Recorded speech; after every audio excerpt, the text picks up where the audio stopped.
Hello guys, మేమైతే Kings palace Attapur 63 pillar దగ్గర shopping అయితే నడుస్తుందంటే 6 to 4 AM. సో మేము బయలుదేరాము, మమ్మీ, నేను, మీరా. మా మీరకి కూడా పెట్ స్టోర్కి వెళ్ళాలని చెప్పి తనని కూడా తీసుకెళ్ళాము. సో ఇదిగోండి చూడండి, కార్లో ఎక్కేసి వెళ్ళిపోతున్నాం అనమాట మేము. సో ఫస్ట్ అయితే సన్ సిటీ మీరా పెట్ స్టోర్కి అయితే వెళ్ళాను నేనైతే. సో అక్కడ కౌంటర్ మీద ఎక్కిస్తే కూర్చొని అక్కడ ఇక్కడ ఫన్కి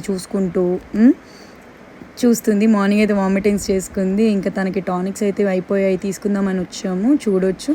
సో ట్రీట్స్ కూడా కావాలి కాబట్టి అడిగింది, తీసుకున్నా. ఎప్పుడు ఫీడ్ చేయము, ఎప్పుడో ఒకసారి. సో ఆబ్వియస్గా ఒకటి తీసుకుంటే డైలీ ఇప్పుడు ఒకసారి చిన్న చిన్న పీస్ అయితే ఇస్తామన్నమాట. సో ఆల్మోస్ట్ ఇంకా బిల్ అయితే వేయించుకొని తీసేసుకున్నాను. ఇది రెగ్యులర్ స్టోర్, మేము వెళ్తాము, సన్ సిటీలో ఉంటుంది. తర్వాత అయితే కింగ్స్ ప్యాలెస్కి అయితే వచ్చేసాము. చిన్నపిల్లలు చూడండి ఎంత బాగా ఆడుకుంటున్నారు.